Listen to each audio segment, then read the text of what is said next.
Assalamualaikum warahmatullahi wabarakatuh. Anak-anak sekalian, bagaimana kabarnya pada hari ini? Semuanya sehat?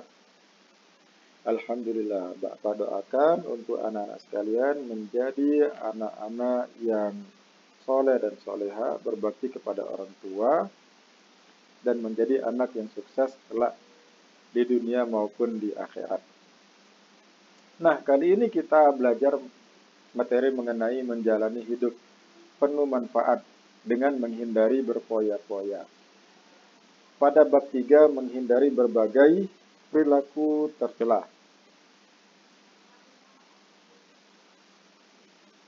Sebelum kita mulai di pembelajaran kali ini, ada baiknya kita buka dengan bersama-sama dengan melafazkan lafaz basmalah. Bismillahirrahmanirrahim. Kemudian tujuan dari pembelajaran, yakni anak-anak memiliki kompetensi dalam menganalisis manfaat menghindari sikap hidup berpoya-poya, kemudian membuat karya berupa quote dan mempublikasikan di media sosial. Kemudian menghindari sikap hidup berpoya-poya. Yang keempat, terbiasa bersikap rendah hati dalam kehidupan sehari-hari. Adapun dalam sub materinya, yakni larangan hidup berpoya-poya, pengertian israf dan tabzir, kemudian contoh perilaku israf dan tabzir, menghindari sifat hidup berpoya-poya, dampak negatif israf dan tabzir, yang terakhir, cara menghindari sifat israf dan tabzir. Sekarang anak-anak minta untuk mengamati gambar-gambar yang di layar anak-anak sekalian. Ada 7 gambar, yakni kita melihat yang pertama, ini perempuan yang tengah membawa anak di belakangnya, kemudian menenteng barang belanjaan di kanan dan kirinya dengan penuh.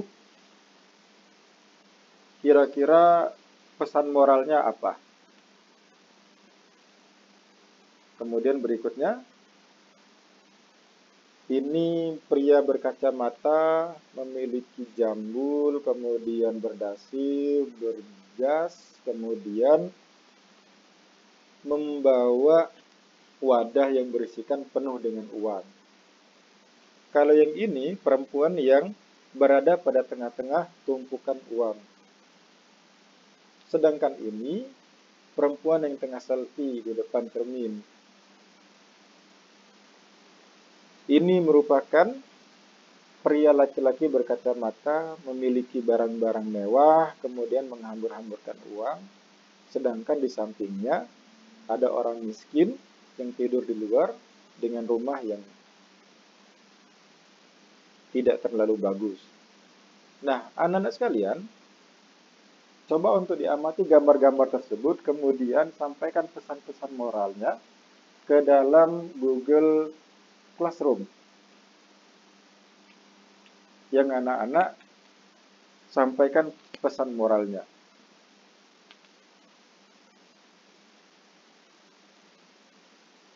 Nah, kemudian ada kisah menarik. Kisah seorang Bani Ansor dan Abdullah bin Amr. Pada sebuah kesempatan di Masjid Nabawi, ketika para sahabat duduk bersama Rasulullah SAW, beliau berkata, akan datang kepada kalian sekarang ini seorang laki-laki penghuni surga.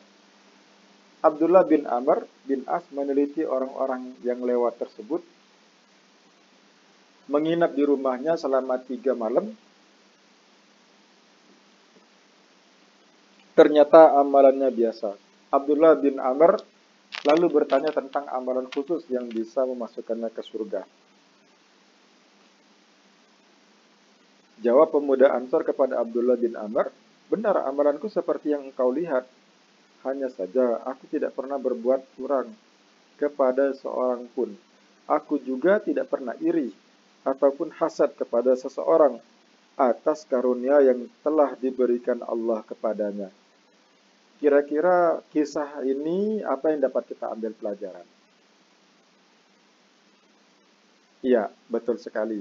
Bahwa harus menghindari dari sifat curang, kemudian hasad kepada seseorang, agar bisa masuk surga. Ya, pintar sekali anak sekalian.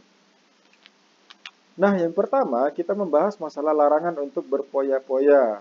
Dua yang kita bahas adalah israf dan tabzir. Sekarang kita lihat israf itu apa? Israf artinya berlebih-lebihan. Segala sesuatu yang israf adalah dilarang termasuk dalam beribadah. Sebab dalam Islam perlu keseimbangan dunia dan akhirat. Misal, ya, sholat maghrib itu 3 rakaat, tetapi mau dilebih-lebihkan menjadi 5 rakaat karena kekurangan atau butuh. Itu tidak bisa, karena kenapa? Sudah ditentukan bahwa sholat maghrib itu 3 rakaat. Kemudian tabzir adalah perilaku yang menghambur-hamburkan. Tabzir ini maknanya dekat dengan israf. Israf adalah perilaku berlebih-lebihan, baik israf dan tabzir tergolong perilaku tercela, akhlakul mazmumah, ya, akhlak yang tercela. Nah, larangan mengenai poya-poya, Islam melarang perilaku berlebih-lebihan atau melampaui batas, atau israf dan boros atau tabzir dalam membelanjakan harta. Keduanya termasuk perbuatan syaitan. Islam menganjurkan umatnya untuk hidup sederhana, seimbang dan proporsional, tidak berlebih-lebihan, tidak boros. Itu merupakan hidup yang seimbang. Dalam Quran surah Al-Isra ayat 26 dan 27, Bismillahirrahmanirrahim. Wa ati dzal qurba haqqahu wal miskina wa ibnas sabili wa la tubadzir tabdzira. Innal mubadzirina kanu ikhwana syayatin. Wa kana asyaitanu lirabbihi kafura.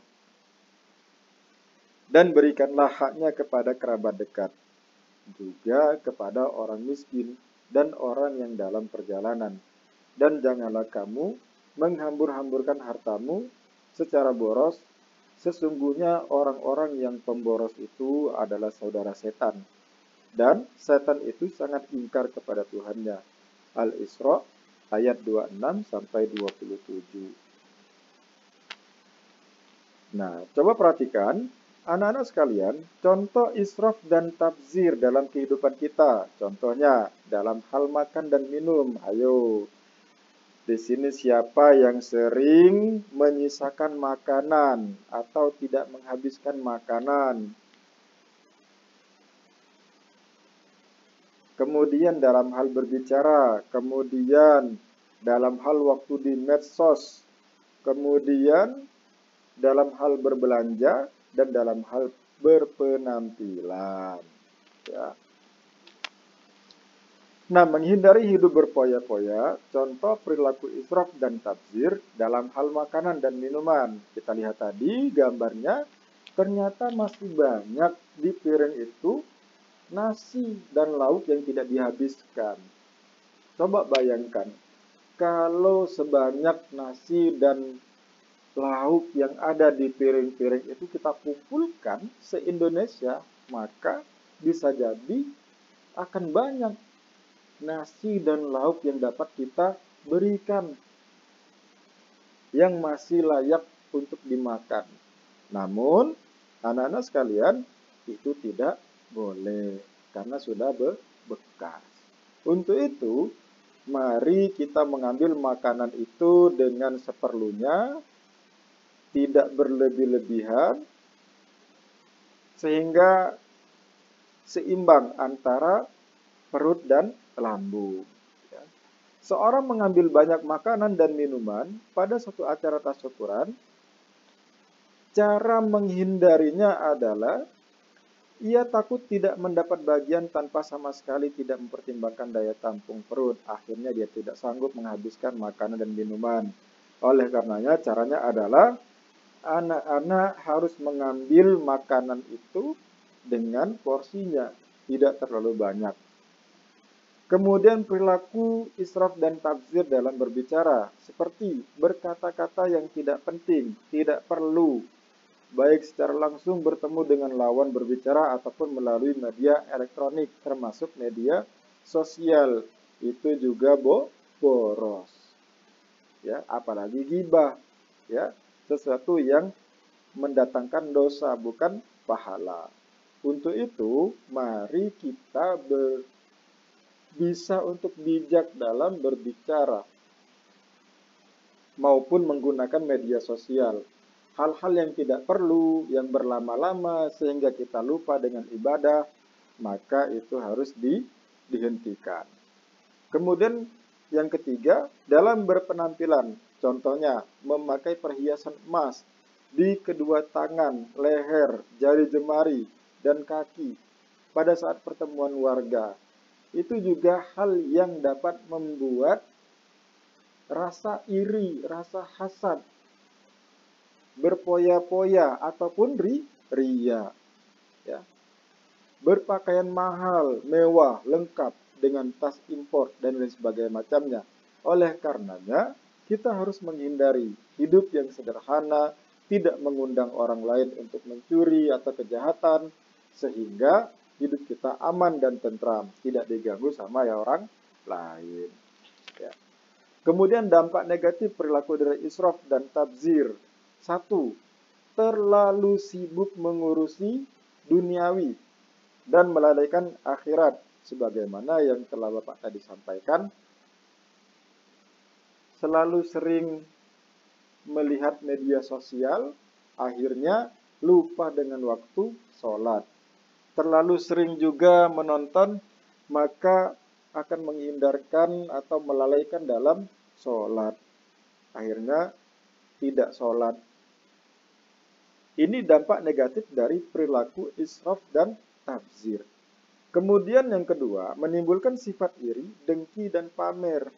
Tadi kita melihat di masyarakat masih ada yang ketika ada tasyakuran, ada pertemuan, banyak yang menggunakan perhiasan yang berlebihan, sehingga menimbulkan sifat iri, dengki, dan pamer. Kemudian berikutnya adalah dapat memicu frustasi apabila hartanya habis. Semakin banyak uang, maka akan semakin tidak nyaman orang tersebut karena harus menjaga uangnya agar jangan sampai uangnya habis, jangan sampai uangnya hilang dicuri orang.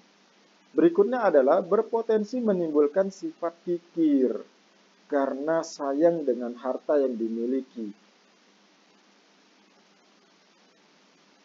Nah, bagaimana cara menghindari sifat israf dan tabzir? 1.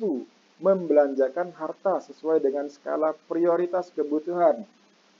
Jangan tergiur dengan diskon, jangan tergiur dengan TikTok, apa yang dilihat di Instagram, kita tonton, kemudian kita tergoda untuk membeli, sehingga tidak butuh ataupun bukan prioritas. Berikutnya adalah selalu bersyukur. Dengan bersyukur, insya Allah menjadikan hati kita lapang, hati kita bersih, hati kita juga terhindar dari sifat israf dan tabzir. Berikutnya membiasakan bersedekah dan membantu orang lain. Kemudian bertindak selektif dan terencana. Kemudian bergaya hidup sederhana. Dan yang terakhir, bersikap rendah hati. Jadi inilah cara menghindari sifat israf dan tabzir. Nah, anak-anak sekalian, dari materi dan bahan yang telah disajikan tadi, tentunya anak-anak telah mengetahui dan telah memahami bahwa sifat tabzir dan israf itu adalah hal yang tercela. Hendaknya kita tidak menghiasi diri kita dengan sifat-sifat tercela tadi.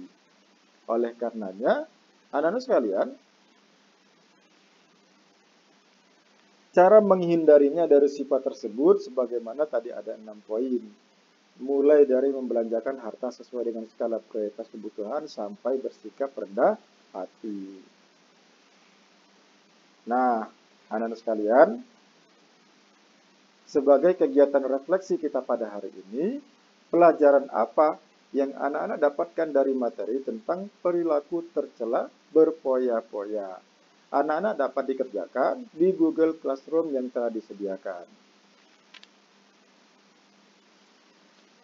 Oke, anak-anak sekalian, pembelajaran hari ini kita cukupkan dan pekan depan kita akan membahas perilaku tercela, yakni takabur. Mohon anak-anak dapat membaca materi yang sudah di-share di Google Classroom dan kemudian dapat nantinya kita akan bahas pada pertemuan berikutnya. Akhirnya, kita akhiri kegiatan kita dengan bersama-sama dengan melafazkan lafaz hamdalah, alhamdulillahirabbil alamin, dan saya akhiri wassalamualaikum warahmatullahi wabarakatuh.